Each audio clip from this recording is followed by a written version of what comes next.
Today I'm covering some up-and-coming sapphic content that we can expect to see in 2025, as well as some content that is currently or has recently aired. Season 3 of The Wheel of Time is about to drop on March 13th with trailers and sneak peeks released to whet the appetite. This adaptation from the epic fantasy book series of the same name has Moiraine Damodred, one of the leads, in love with Siuan Sanche, who is the leader of the Aes Sedai, a group of women who have magical abilities. This relationship is forbidden and therefore kept secret, and they are on a secret quest to find the Dragon Reborn, who is prophesied to save the world from ending. At the end of Season 2, Moiraine and Siuan are not in a good place, and I'm so curious to see what we might expect with the new season. Season 2 of The Last of Us is due to come out on the 13th of April this year after a successful first season. Set in a zombie apocalypse, a young girl Ellie is the last hope to find a cure for the virus. A jaded and grieving man Joel is in charge of getting her across a hostile environment to the scientists who can help develop an antidote.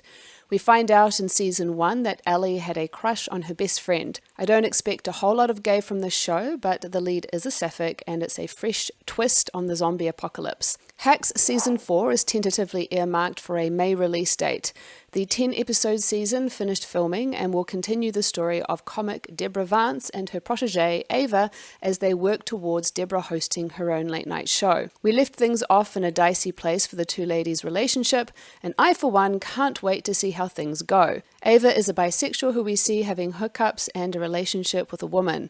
There is also that spicy tension between the two leads that tease in Season 1 that Ava, well, could have some kind of feelings for Deborah, but regardless of the nature of that relationship, it's delicious and the show is fantastic. With the runaway success of Wicked, the second half, Wicked for Good, can't come soon enough. It's due out on the 21st of November of this year with a whole new song for Glinda and the promise of a truly heart-wrenching adaptation. Though neither Elphaba nor Glinda are canonically queer in the movie, the actors have confirmed that they read their characters as such, and the story lends itself quite neatly to that interpretation. I did a review on this movie that you can check out, a link in the title cards. I don't think we'll get a kiss between the ladies to confirm this reading in the upcoming movie, alas, but as far as I'm concerned, these two are gay for each other. In the soap world, we have a romance between longtime character Carla and a detective Lisa on Coronation Street, which was building up over the last year and culminated in them becoming a couple just before Christmas. We've been told that things are going to be full on for the couple going forward. We're currently going through a dramatic kidney transplant story, but that they will be together and stronger than ever by the end of the year, so at least it's good to have the assurance, since soaps can be pretty dicey territory for happy sapphic endings. EastEnders also had Suki and Eve tie the knot at the end of last year in a truly dramatic fashion that saw Suki's evil ex-husband die and Suki ending up in hospital instead of at a honeymoon.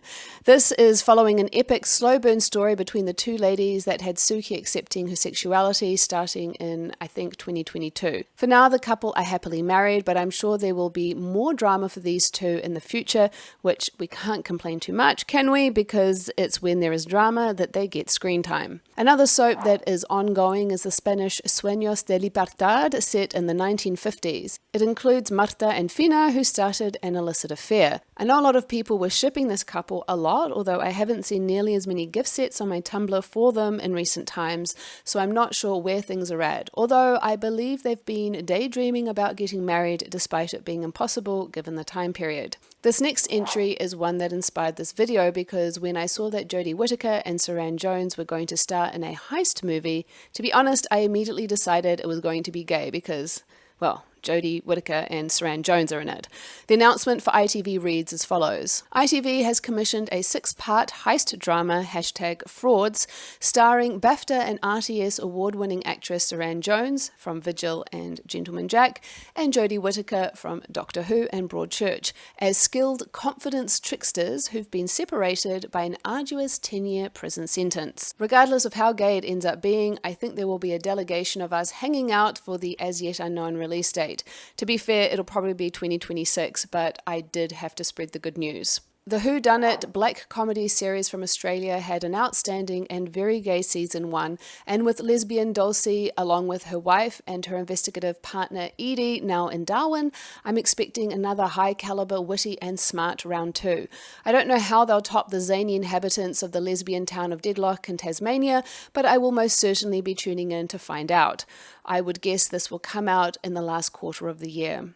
The morning show, season 4, equally doesn't have a release date, but it was filming last year, and given it's aired once every 2 years, it's highly likely we'll be seeing this release in 2025, probably in the last quarter of the year like Deadlock.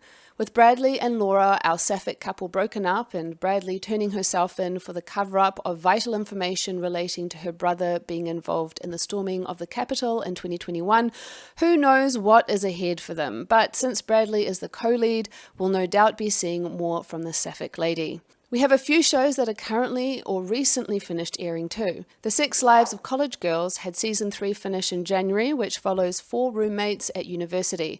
I haven't watched it, but it looks like Renee Rapp's sapphic character only made it to episode 2 this season. There is also Bella, who it's been confirmed by writers that all the hints she is some kind of not straight is accurate. Also, there is Ash, who made an appearance played by Ruby Cruz, who has been showing up in a lot of queer media. Season 3 of Yellow Jackets is currently releasing, with the finale due to air in April. I haven't watched this either, but I have seen enough Tumblr gift sets to know that it has some kind of gay in it. It follows a soccer team who crash land in the middle of nowhere Canada and must survive. This is juxtaposed with following them as their older selves and the fallout that this period of their lives had on them as adults. The Wedding Banquet was played as an official Sundance Film Festival movie in January about a gay man who strikes a deal with his lesbian best friend to get married for a green card in exchange for in vitro fertilization. This one stars Lily Gladstone and Bowen Yang from Wicked in what looks like to be a light-hearted film, which, to be honest, is a nice change for Lily, who has done a lot of heavy material. Looks like fun and looks like it'll be available on Apple TV soon. A new UK series called The Crow Girl released in January about DCI Jeanette Kilburn and psychotherapist Dr. Sophia Craven, who work together to hunt the killer of a young man, leading them into the dangerous world of historic abuse and murder.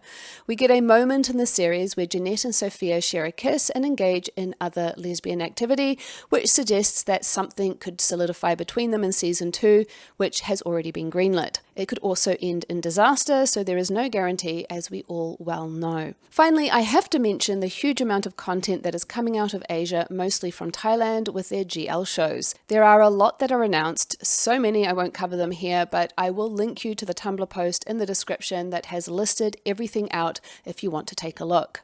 Instead, there are a few GL shows that are either currently airing or have recently aired. We have Reverse With Me, where Karen sees a girl in her dreams who saves her life with time manipulation powers. However, this ability comes at a cost, forcing Karen to choose between her life and relationships. The series Us is about a girl who has a crush on her brother's girlfriend, Pam.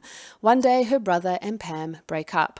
Call Me By My Name is about a uni student who meets a beautiful girl abandoned at a garbage dump. She suggests they be girlfriends until this girl can guess her name.